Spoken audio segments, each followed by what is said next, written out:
16 जनवरी 2003 का दिन नासा के कोलंबिया नाम के एक स्पेशल स्पेसक्राफ्ट ने पृथ्वी से अंतरिक्ष के लिए उड़ान भरी। स्पेसक्राफ्ट कोलंबिया की ये 28वीं फ्लाइट थी और इसमें 7 लोग सवार थे। 16 दिनों तक इन 7 एस्ट्रोनॉट ने स्पेस में कई एक्सपेरिमेंट्स किए और फिर 1 फरवरी 2003 के दिन वक्त आया इन सभी का पृथ्वी पर वापस लौटने का।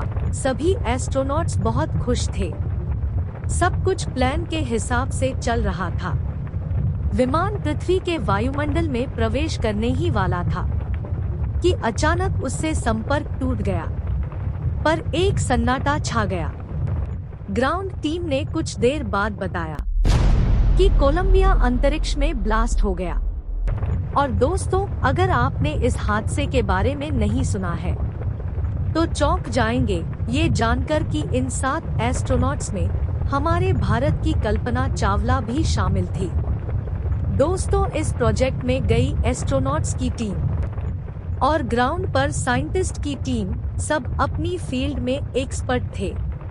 कोलंबिया का अंजाम ऐसा होगा ये किसी ने भी नहीं सोचा था। लेकिन दोस्तों, स्पेस में जाकर एक कंट्रोल्ड एनवायरनमेंट में एक्सपेरिमेंट करना एक बात है, असली और खतरनाक खेल तो अंतरिक्ष में जाने और वहां से वापस पृथ्वी पर आने का है। आज हम इस वीडियो में स्पेस में इंसान के जाने और वापस धरती पर आने के इसी जटिल विज्ञान को आसान भाषा में समझेंगे। तो दोस्तों, बने रहे मेरे साथ अगले कुछ मिनटों के लिए, क्योंकि ये अंतरिक्ष की यात्रा है। थोड़ा समय तो लेगी ही।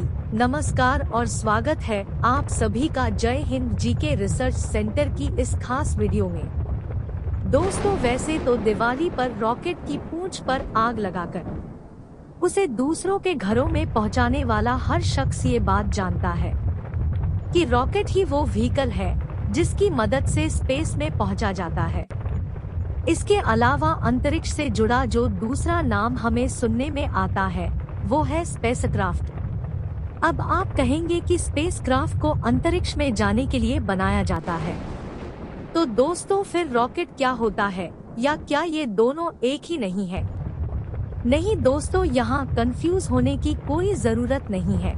सबसे पहले तो आप ये जान लीजिए कि रॉकेट और स्पेसक्राफ्ट दोनों अलग अलग होते हैं, क्योंकि स्पेस में एस्ट्रोनॉट स्पेसक्राफ्ट में बैठकर ट्रैवल करते हैं। रॉकेट को आप एक टैक्सी से कंपेयर कर सकते हैं और स्पेसक्राफ्ट को एक सवारी से। अंतरिक्ष में स्पेसक्राफ्ट का ही मेन काम होता है। इसी में एस्ट्रोनॉट्स और एक्सपेरिमेंट के लिए जरूरी इक्विपमेंट्स रखे होते हैं।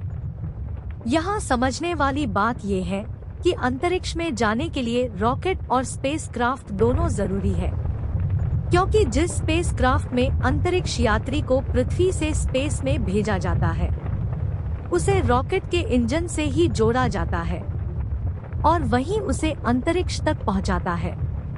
इस पूरे प्रोसेसर को और बेहतर तरीके से समझने के लिए पहले हम ये जान लेते हैं कि रॉकेट काम कैसे करता है।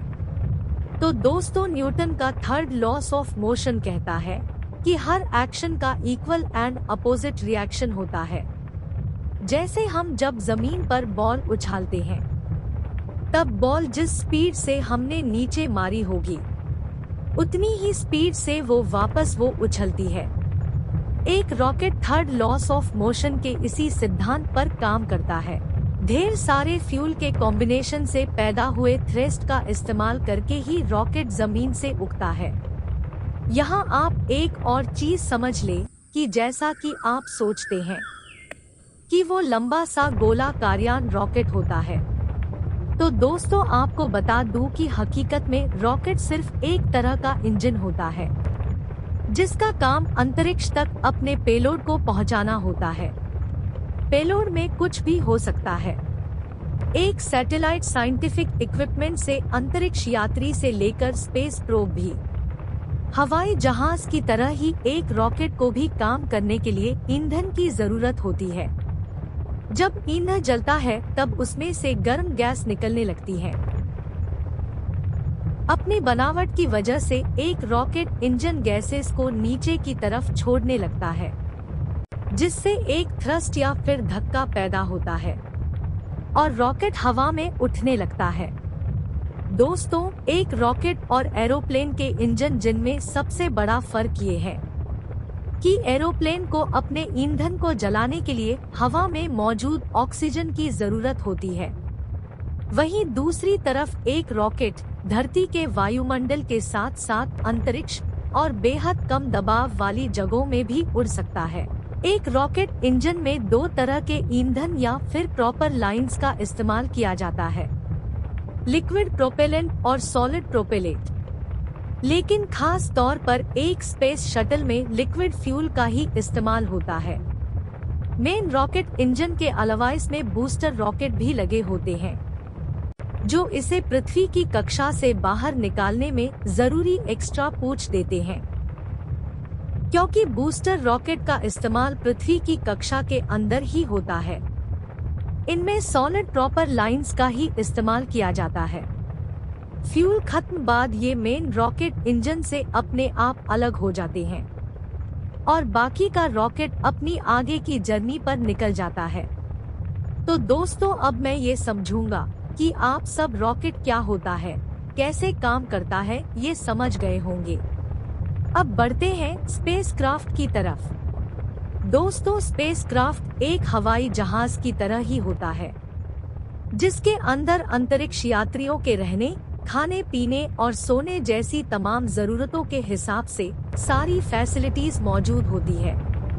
स्पेसक्राफ्ट के आगे के हिस्से में उसका पूरा कंट्रोल सिस्टम होता है, जहां से अंतरिक्ष यात्री उसे कंट्रोल कर सकते हैं। जैसे ही एक स्पेसक्राफ्ट तो अंतरिक्ष में पहुंचता है, तब उसका मेन रॉकेट इंजन भी उससे अलग हो जाता है और यहीं से शुरू होता है स्पेसक्राफ्ट का सफर, जिसकी कमान अब होती है अंतरिक्ष यात्रियों के हाथ में। इससे पहले पूरी नेविगेशन ग्राउंड पर बैठी टीम कंट्रोल कर रही होती है।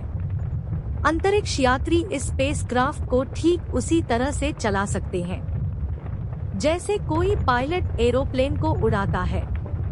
इसके अंदर एडवांस टेक्नोलॉजी के सेंसर और मशीनें लगी होती हैं, जिनकी बदौलत ही अंतरिक्ष यात्री स्पेस में रिसर्च और एक्सपेरिमेंट परफॉर्म कर पाते हैं। दोस्तों, अब ये साफ है कि स्पेस ट्रैवल के लिए एक स्पेसक्राफ्ट और रॉकेट का होना जरूरी है। इनके बिना यह मुमकिन नहीं। लेकिन दोस्तों, रॉकेट को लॉन्च करने के लिए जिस तीसरे मेगा इक्विपमेंट की जरूरत होती है, वो होता है लॉन्च पैड। बता दें कि लॉन्च पैड वो प्लेटफॉर्म होता है जिसकी मदद से रॉकेट को आकाश की तरफ एक सीधी रेखा में प्रोजेक्ट किया जाता है। लॉन्च का ये प्रोसेस रॉकेट के पेलोड पर डिपेंड करता है। पेलोड जितना ज्यादा होता है, लॉन्चिंग की स्टेजेस भी उसी के हिसाब से प्लान की जाती है। लॉन्च होने के कुछ मिनटों में शटल पृथ्वी की कक्षा में प्रवेश कर जाता है, जिसके बाद रॉकेट पृथ्वी में वापस आ गिरते हैं। दोस्तों, आपको ये भी बता दें कि एस्ट्रोनॉट्स पृथ्वी की कक्षा से ज्यादा दूर नहीं जा पाते। कई वैज्ञानिक का कहना है कि अभी हमारे पास उस लेवल की टेक्नोलॉजी नहीं है कि हम खुद जाकर डीप स्पेस में एक्सप्लोरेशंस कर पाए। इंटरनेशनल स्पेस स्टेशन एस्ट्रोनॉट्स के लिए एक होटल की तरह होता है, जिसमें कई मॉड्यूल्स, इक्विपमेंट और फैसिलिटीज मौजूद होती है। अंतरिक्ष में जाने वाले ज्यादातर एस्ट्रोनॉट्स अपनी रिसर्च और एक्सपेरिमेंट्स को आईएस या फिर इंटरनेशनल स्पेस स्टेशन से ही परफॉर्म करते हैं। आईएस पर कैसी होती है एस्ट्रोनॉट्स की जिंदगी, डिटेल में दूसरी वीडियो में देखेंगे। आशा करती हूँ कि यह वीडियो आपको अच्छी लगी होगी। धन्यवाद।